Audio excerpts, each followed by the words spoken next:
Namaskar, Dadaji. Namaskar. I'm here with Dada Vedaprajinananda. Dada, can you tell us how you first got involved with Ananda Marga? What led you to the path of bliss? Yeah, it was in 1970 when I first met Ananda Marga Acharya. And prior to that, I could say for about 2 years prior to that, I was on a spiritual quest. That was the time when the Beatles were learning meditation and it was in the air, and Eastern mysticism was the thing. And of course, drug experimentation and altered states of consciousness. So I was an earnest seeker of these things. And I found myself out in California, and I was working in Stanford University library there. And while I was on the West Coast, I visited all kinds of gurus and everything. And then finally, I understood that I have to learn meditation. But I went to one organization; they wanted to charge $100, and I didn't want to. I wasn't ready to commit, that. So, but one day on the Stanford University campus, I saw a poster, and it was an acharya, and then it said, learn meditation free of charge. So I called up. I said, I want to learn. They said, why don't you see the lecture, see the speaker first, and then you could. But then, I saw it, I liked it. I came the next day, I learned meditation, and then I went on. Within 6 months, I was working full time as like an LFT for the organization. So I got into it very quickly. And how long after that before you finally met Baba? Well, it was a long time because that was, I became a LFT in May of 1971. And I didn't get to meet Baba until June or May of also, it's like May of 1979, because Baba was in jail. And I was working really hard for the mission in the USA, but I was on a blacklist because I published a newspaper and my name was there, and so I was on the blacklist. I used to send a copy to Indira Gandhi. Maybe I shouldn't have done that. Probably not. So eventually you did get in, I presume? Yeah, so then I met Baba when he came to Europe, and I was already in Acharya, and he came to Fiesh. And so we were there in the Geneva airport. There were 300 Margies in the airport, and Baba's plane was delayed, the visa saga and all that kind of stuff. And finally, we heard it, and we did an Akhanda Kirtan in the airport. It was really people were amazed. Then finally, we said, "Oh, he's coming! He's coming!" And then the doors of the immigration opened up, and then the first thing I saw was Dada Ramananda, who is Baba's PA, and I knew Ramananda because he came to the USA in '72, and so we met him. I knew him. So then, right in back of Dada Ramananda, there was Baba, and when I saw Baba, it reminded me of Prabhupada, because that's the guru of Hare Krishna, because I saw him in the USA, so with the bald head, and it didn't look like the photos that I'd seen of Baba, but that was Baba. So then, Baba came in, and he gave a kind of a talk in the VIP lounge in the Geneva airport, and people did Pandava and Kaosikii in front of Baba. So the brothers did Kaosikii, Baba said, bravo. My sisters did it, Baba said, super bravo, and like that. So that was the thing. Also, one other thing, there was an interesting thing. When we heard that we had to have this, there's a certain uniform for Kaosikii, for the sisters, but the people in Europe had a mind going, and they said, no, it should be like a European kind of thing. So they changed the costume. So, and then Baba didn't like that. But Baba said, you see, when anything in the cosmological order is changed, it has a big effect. Even if an ant dies prematurely, it will affect the whole universe.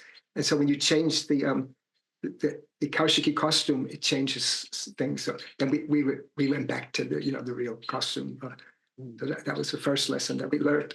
So then we put Baba in a car, and he went to this place called Fiesch. And Fiesch is in the Alps. Basically it's a resort. It's really a winter resort, but it has year-round facilities there. And so Baba went there, and he was in a chalet, and we also were in different kind of houses, and there was a gymnasium where Baba gave the DMC and darshan talks. So you see, I was already an acharya at that time. I'd been since 77. I was an acharya, and then in 79, but I didn't have personal contact with Baba. So I was one of the first people on the list to get personal contact. So maybe like it was the next day after Baba arrived, I went into the room with Baba. So that was an amazing experience, because Baba was on a cot and I was seated below him. And then Baba said, "What's your name and designation?" So I gave my name. My name is Veda Garba Brahmachari. And then the designation, I said, R.S. Pari. Then Baba looked at me. He said, "R.S. Pari, that's such a vast duty. It's so vast.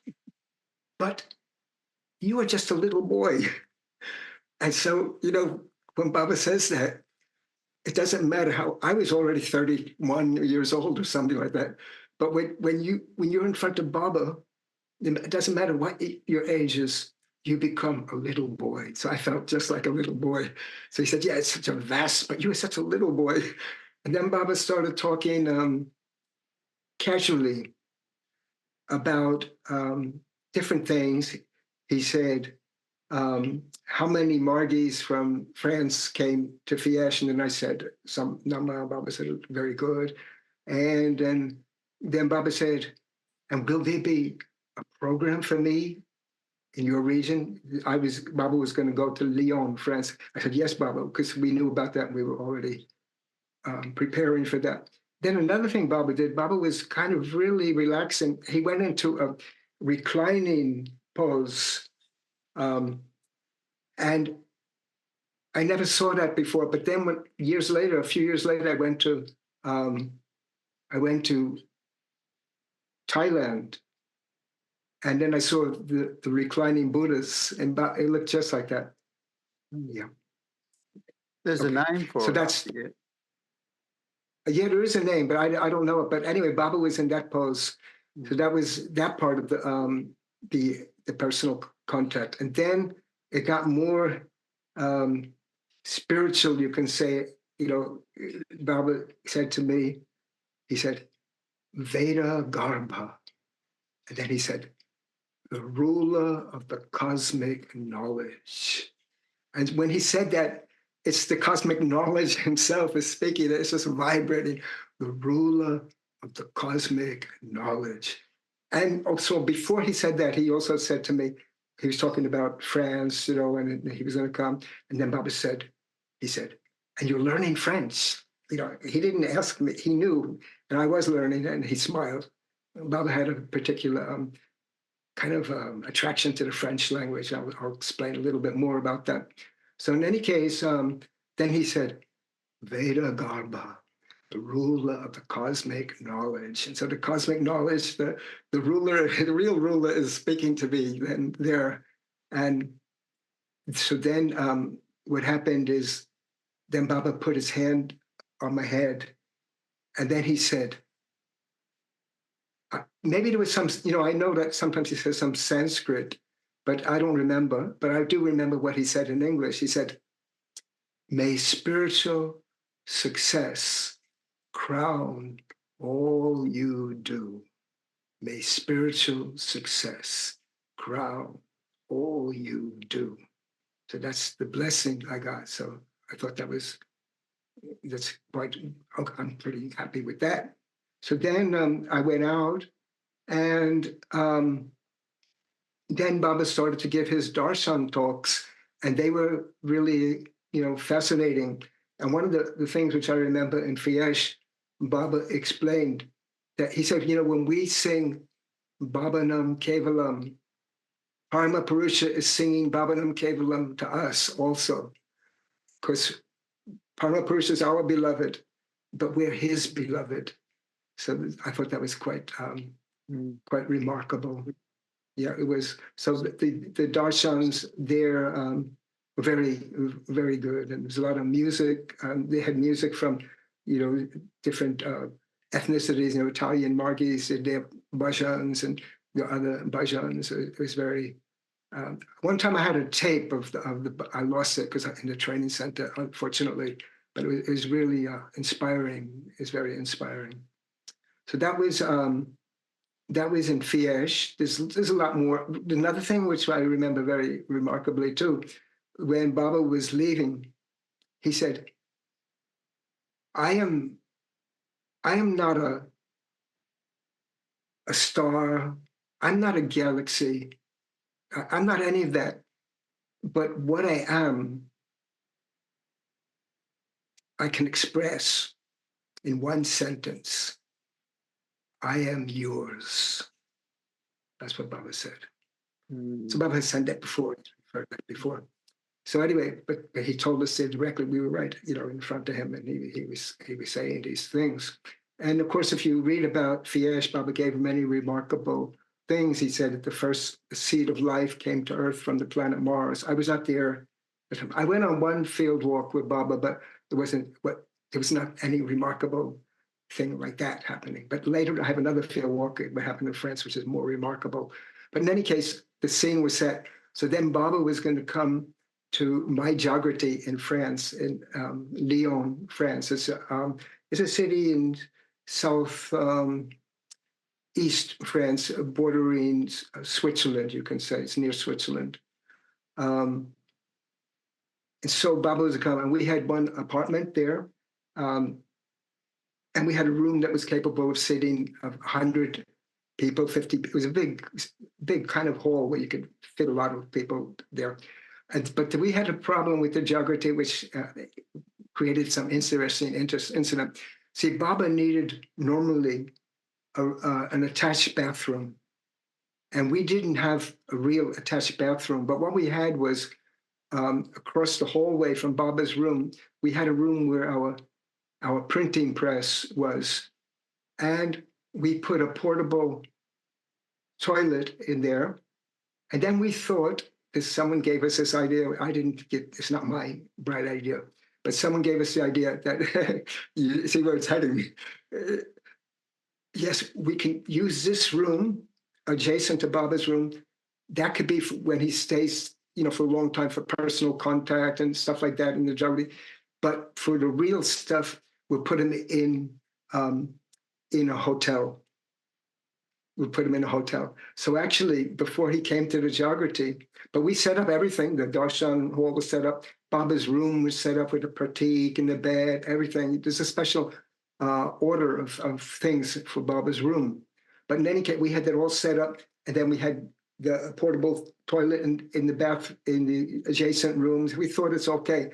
But what happened, and I was not there personally, but I heard the story, when Baba went to the hotel, Baba said to them, he said, you see, I'm not a piece of baggage. I'm not to be placed in a hotel. And also, if we're in a hotel, we'll disturb the routine of the other people. So he said, either you have to make the Jagrti proper, or we go back. We go on the next stop, which is Milano, Italy. So then they called me up in the Jagrti, and then the wheels started going. And I saw actually out in the courtyard in the back, there was a steel wash basin there. It was like a tub. People I don't know, guess they do laundry or whatever. But we brought that thing up there. We cleaned it, and in that room where we had the printing press, there was a sink, and we fixed a hose to it. We fixed a hose to it, and then we called back. We said, yeah, the bathroom is ready. Bathroom is ready. So then Baba agreed to come.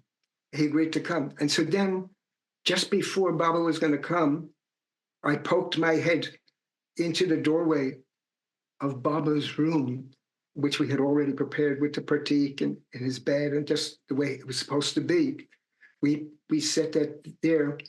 and I poked my head into the room, and that room was vibrating. I felt anyway, I felt like a tremendous vibration. I poked my head through the doorway because it was ready for him. So then we brought Baba to the Jagrti. So then some more drama came. There's always drama. So what happened was Baba called a meeting of the acharyas, the workers, and Baba was in a very tiny room. His room's kind of small, but we all jammed in, and I think I was looking through the doorway, and then Baba was like this. He goes, "I'm not very happy with the work in Pari region."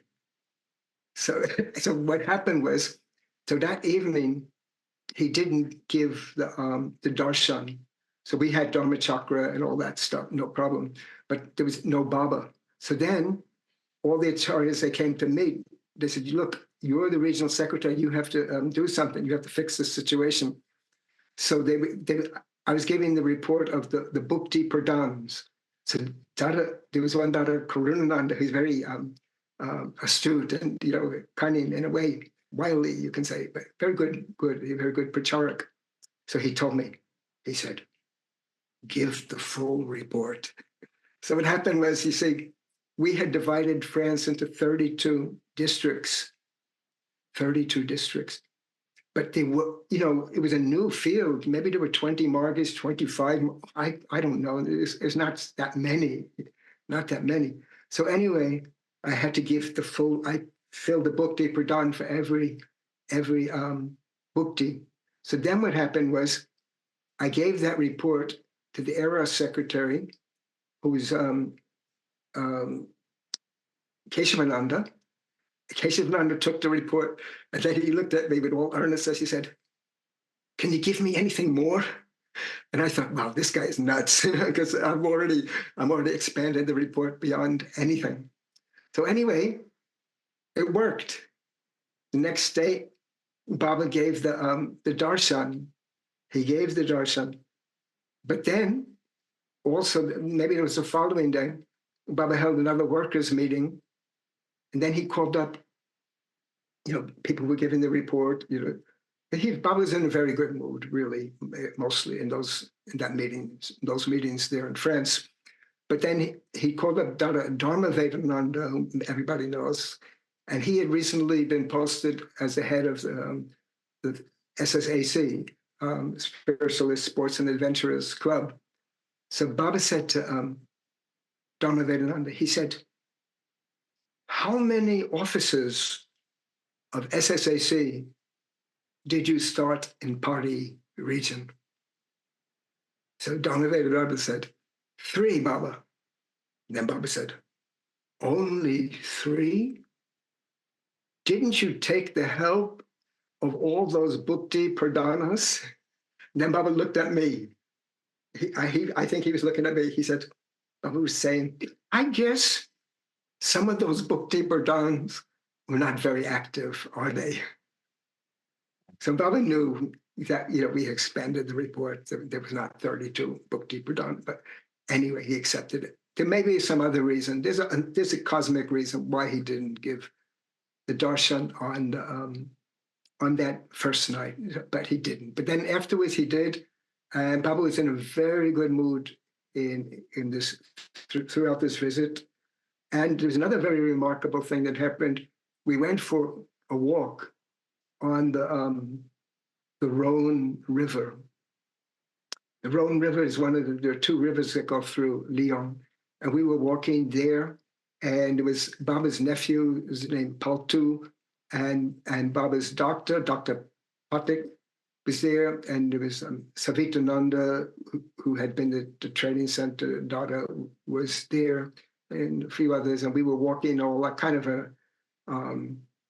in a row, kind of a crosswise row, down the Seine River, the Saône River.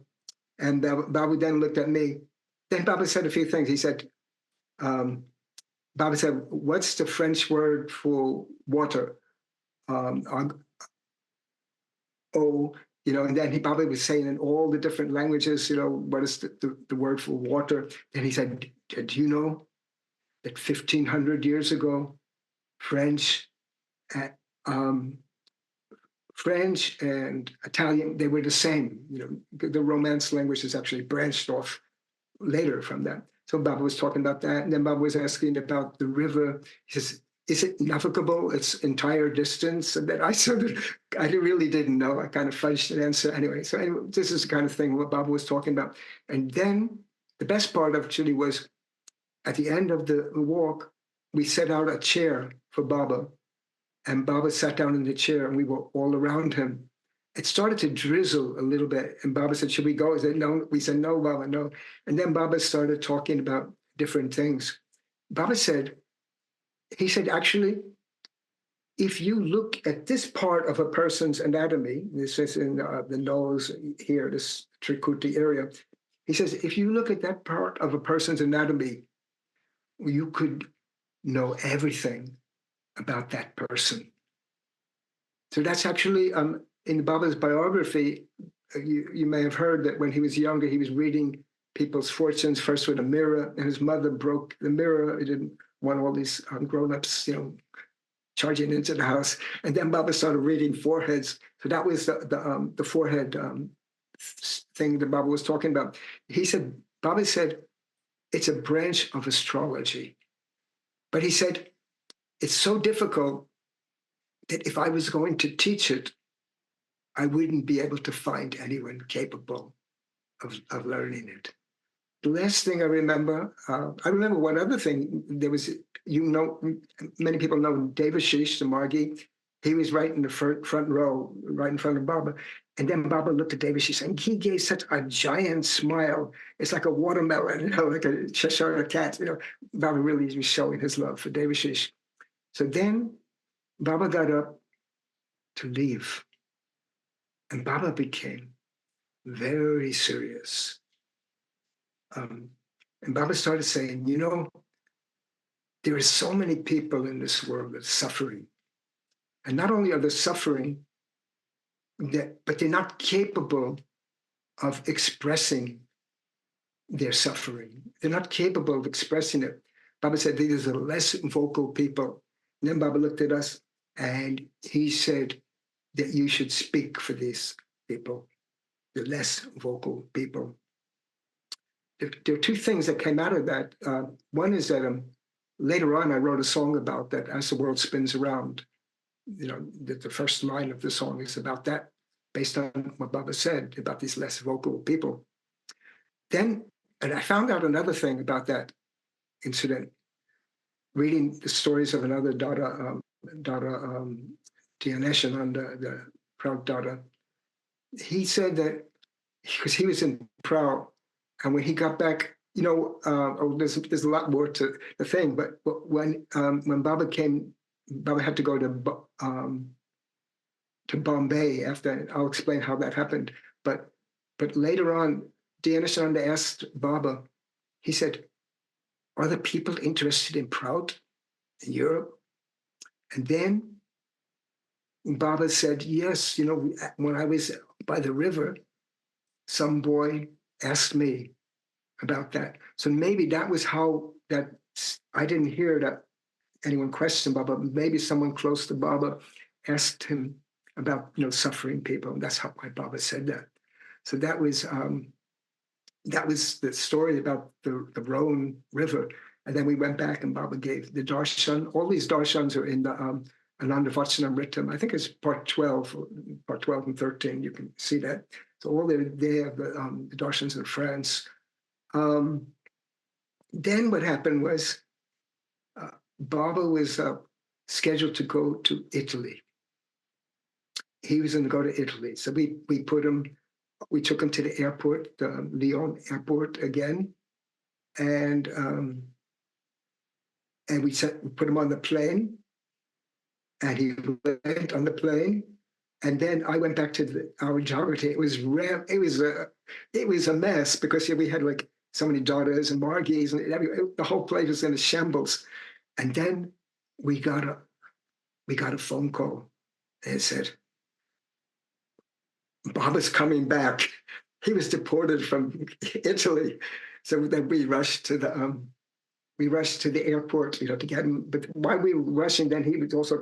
But we got the place in shape, and so then Baba came back, and he came back, and he had to stay there. The French government gave him a long visa, but Baba said, no, I don't want to stay, because if I stay, then in India the people will make the people who are against the mission will do publicity, and I want to be able to speak, there. So Baba went soon on his way to Paris and then to Bombay.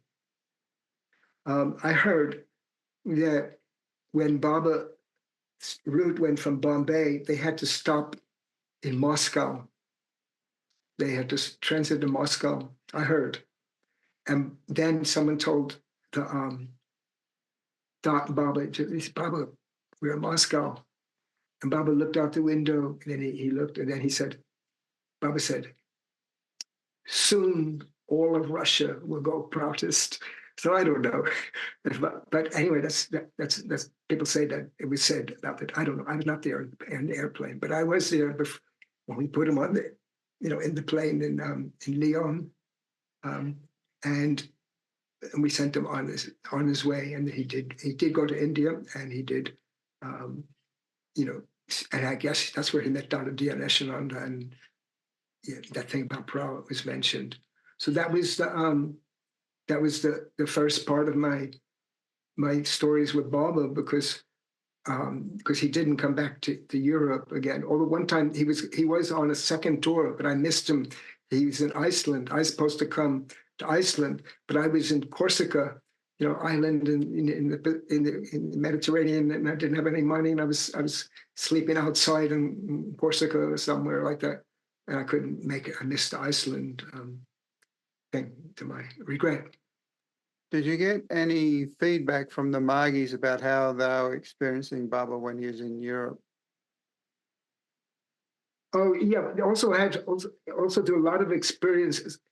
There were a lot of experiences with the Margies there too. They had personal contact with Baba, as another part of the story, and so they were really getting inspiration from except for one boy. So one boy came out of the personal contact. He was a Moroccan.